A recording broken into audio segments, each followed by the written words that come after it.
और सरिस्का के बाग ST 2303 को घेरने का प्रयास किया गया। हरियाणा सीमा के नजदीक दरबारपुर में सर्च ऑपरेशन चल रहा है। वन विभाग की 10 टीमें, जिला प्रशासन की 2 टीमें ये सर्च ऑपरेशन चला रही है।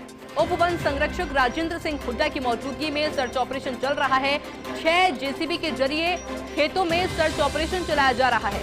डॉक्टर अरविंद माथुर ट्रैकुलाइज करने के लिए जयपुर से दरबारपुर पहुंच चुके हैं।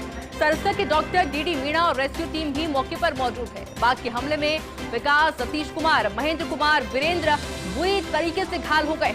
वन मंत्री संजय शर्मा भी लगातार अधिकारियों से फीडबैक लेने का प्रयास कर रहे हैं। सरिस्का के बाघ ST 2303 को घेरने का प्रयास वन विभाग के द्वारा लगातार किया जा रहा है। हरियाणा सीमा के नजदीक दरबारपुर में ये सर्च ऑपरेशन चलाया जा रहा है, जिसकी तस्वीर हम आपको दिखा रहे हैं कि किस तरह से JCB की सहायता भी ली जा रही है। वन विभाग की 10 टीमें, जिला प्रशासन की 2 टीमें लगातार ये सर्च ऑपरेशन चला रही है। उप वन संरक्षक राजेंद्र सिंह हुड्डा की मौजूदगी में ये सर्च ऑपरेशन चल रहा है। 6 JCB के जरिए भी खेतों में सर्च चलाया जा रहा है और प्रयास यही कि जल्द ही इस मिशन में उनको कामयाबी मिले। डॉक्टर अरविंद माथुर ट्रैकुलाइज करने के लिए जयपुर से दरबारपुर पहुंच चुके हैं। सरिस्का के डॉक्टर DD मीणा और रेस्क्यू टीम भी मौके पर मौजूद है। बाघ के हमले में अभी तक विकास, सतीश कुमार, महेंद्र कुमार, वीरेंद्र बुरी तरह से घायल हो चुके हैं। हालांकि अच्छी बात यह है कि वन मंत्री संजय शर्मा लगातार फीडबैक ले रहे हैं अधिकारियों से। और इसी खबर पर अधिक जानकारी के लिए मेरे साथ एसोसिएट एडिटर निर्मल तिवारी फोन लाइन पे जुड़ चुके हैं। निर्मल जी, अभी तक क्या कुछ अपडेट? देखिए, चूंकि सुबह से सर्च ऑपरेशन चल रहा है, उसको लेकर के जो दरबारपुर गांव है मुंडावर का, हरियाणा से लगती सीमा का, लेकिन अब चूंकि जैसे जैसे दिन ढल रहा है तो बाघ अभी तक ट्रैक नहीं हुआ है। वहां पर 10 टीमें फॉरेस्ट डिपार्टमेंट की लगाई थी, 2 टीमें जिला प्रशासन की थी। जयपुर से डॉक्टर अरविंद माथुर पहुंचे थे ट्रैंकुलाइज करने, DD मीणा सरिस्का से पहुंचे थे ट्रैंकुलाइज करने। JCB के ऊपर चढ़कर के लोग कोशिश कर रहे थे, क्योंकि जिस तरह से बाघ ने 5 लोगों पर हमला किया, उनको घायल किया, उसके बाद कोई भी नीचे उतर गया, क्योंकि घने खेत है, उसमें 5-5, 6-6 फीट ऊंची फसल है, तो ऐसे में बाघ को ट्रैक करना बड़ा मुश्किल था।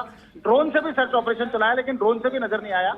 जो हुड्डा है, राजेंद्र सिंह हुड्डा, जो वहाँ के उप वन संरक्षक है सरिस्का के, वो वहाँ पर मौजूद थे। लेकिन जैसा कि अभी हमारी बात हुई उनसे, उनका कहना था हो सकता है या तो बाघ वापस लौट के सरिस्का की तरफ आ गया, या फिर बाघ हो सकता है जैसे पिछली बार हरियाणा निकल गया था वैसे हरियाणा की तरफ निकल गया हो। लेकिन चूंकि बरसात का मौसम है, ऐसे में उसके पगमार्क भी अभी ताजा पगमार्क दिखाई नहीं दिए और घना खेत उगे हुए हैं, तो निश्चित तौर पर उसको ढूंढना बड़ा मुश्किल काम है। लेकिन जिस तरह से दूसरी बार ये स्थिति आई है, पिछले 7 महीने पहले जब वो वापस निकला था, उससे पहले आज अब निकला है, तो निश्चित तौर पर कहने की बात यह है, समझने की, कि इस बाघ को कहीं ना कहीं ट्रैंकुलाइज करके उस क्षेत्र से दूसरी जगह शिफ्ट करने की जरूरत है। अन्यथा चूंकि ये लगातार इसने अपना एक रूट तैयार कर दिया है, तो उस रूट पर बार बार निकलेगा तो हो सकता है इसका आम जन से सामना हो। जिस तरह से 5 लोगों को घायल किया, तो निश्चित तौर पर जनहानि भी हो सकती है, इस बाघ के साथ भी दिक्कतें हो सकती हैं। देखिए, संजय शर्मा जो खुद वन मंत्री और सरिस्का अलवर से ही क्षेत्र से आते हैं, और अब तो केंद्रीय मंत्री भूपेंद्र यादव भी अलवर से हैं, तो निश्चित तौर पर कोशिश ये की जा रही है कि बाघों की संख्या बढ़ रही है, तो उनको किस तरह से संतुलित किया जाए। तो ग्रासलैंड विकसित करने होंगे नए, और सबसे बड़ी चुनौती आयुष यही है, जब तक हम अंदर के जो गांवों को खाली नहीं करेंगे तो बाघ स्ट्रेस में रहेगा, या अपनी टेरिटरी के लिए उसको बाहर दूसरे बाघ पुश करेंगे तो रिहायशी क्षेत्रों में जाएगा। तो जरूरी है कि जो अंदर जो गांव बसे हुए उनको विस्थापित किया जाए, नए ग्रासलैंड विकसित किया जाए, तभी ये स्थिति बनेगी। क्योंकि माना यह जा रहा है कि 2024 की समाप्ति तक सरिस्का के अंदर बाघों की संख्या 50-55 तक पहुंच सकती है। ऐसे में निश्चित तौर पर टेरिटरी की जंग बढ़ेगी, नए इलाके ढूंढने होंगे बाघों को भी, तो नए ग्रासलैंड की भी जरूरत पड़ेगी। और आज दूसरी घटना भी हुई, दूसरी घटना जो सिलीसेड के पास है, वहाँ सियाराम गुजर नाम का एक बंदा था, उस ग्रामीण के ऊपर या तो बाघ ने या पैंथर ने हमला किया। क्योंकि बाघ के वहाँ किसी तरह के पिछले दिनों की ऐसी कोई घटना नहीं हुई कि वहाँ बाघ को देखा गया, तो माना जा रहा है कि पैंथर ने ही हमला किया, उसको भी अलवर चिकित्सालय में लाकर उसका इलाज किया गया, सियाराम गुजर का।